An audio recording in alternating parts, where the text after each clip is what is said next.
We're going to start off with a 3-point stretch, get our body nice and loose. So for the first one, we're going to reach up, come up onto our toes, and then reach out, hip hinge with a flat back, and then reach down. Try to get a good stretch on those hamstrings.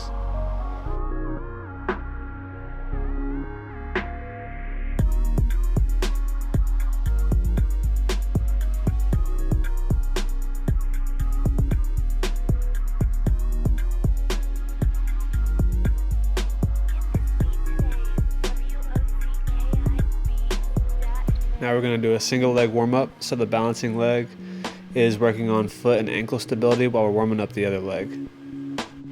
Try to work on your balance here and use something to balance yourself if you need to, but try not to let that foot touch. We're going to go for 5 knee hugs first to warm up those glutes.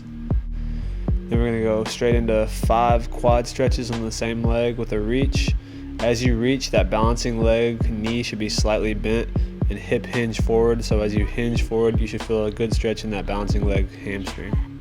For the PIRIFORMIS stretch, to warm up our hips, try to keep that balancing leg glute contracted, abs engaged, don't lean back, and try to get that foot to belly button level.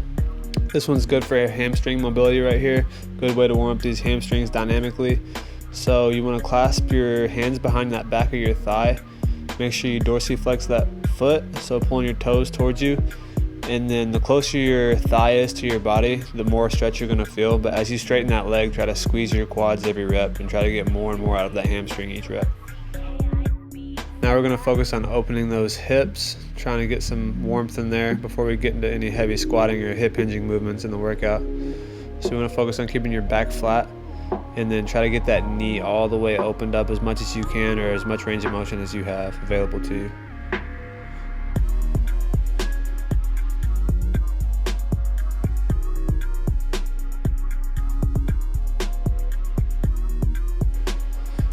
Here's another good full body mobility drill. As you bring that leg up, try to keep it as straight as you can, 9-degree angle in line with your body if you have the hamstring mobility, but if you don't, it's fine. And then you also want to focus on keeping your shoulder blades glued to the ground. If you can't touch your foot to the ground, that's okay. Just work with your own mobility that you have and just try to challenge it each time you do this warm up.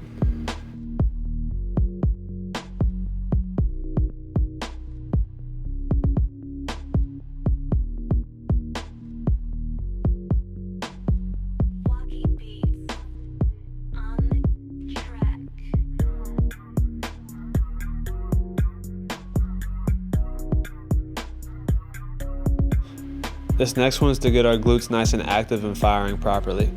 So we're going to come up into a hip bridge, get your knees a little bit less than a 9-degree knee angle, drive up through your heels, but when you come up, don't overarch your spine.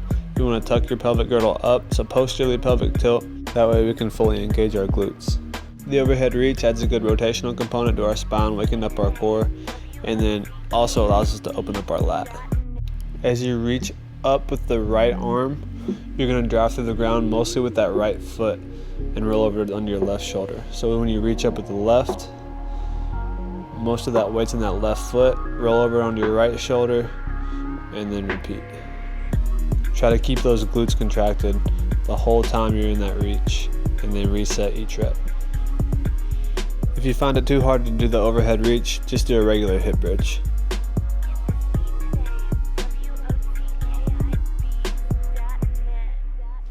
Now we're further going to warm up our hips' ability to internally and externally rotate. So our front leg's always going to be an external rotation and our back leg's going to be an internal rotation. So use one arm to support yourself behind you, and then we're always going to reach towards that back leg, so the leg that's an internal hip rotation.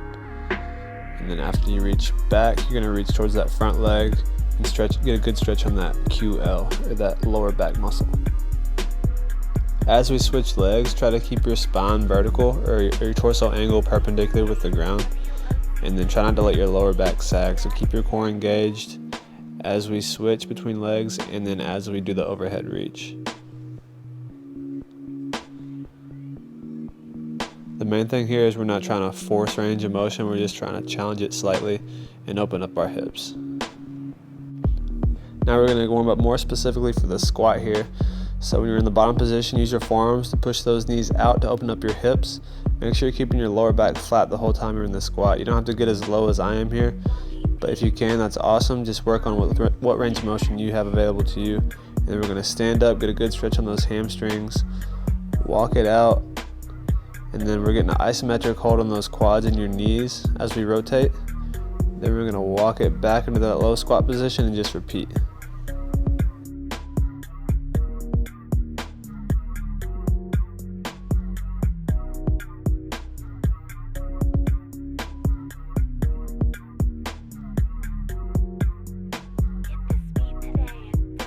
Getting into a good lunge pattern here. We want to keep both arms on the inside of that front leg. You can let your back knee touch if you have to, but our goal is to try to keep it off the ground and straight. We're going to pulse that back leg a couple times to work on that back leg hip flexor at the front of the thigh. And then pulse the front leg, hamstring, and then rotate up and repeat on the opposite side.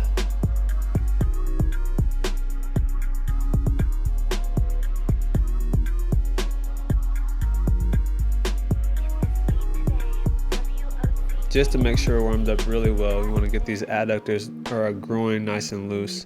So we're getting to this lateral lunge, reach down the middle with a flat back, and then down to a nice wide sumo squat. Push those knees out the bottom of each rep. And then at the top, as you stand, you want to squeeze those glutes as hard as you can, and then repeat. As you're going into the lunge, just make sure you initiate by pushing your butt back or hip hinging, and then going over to that leg. Don't let that heel come off the ground. Keep that heel locked in place, the whole foot planted into the ground.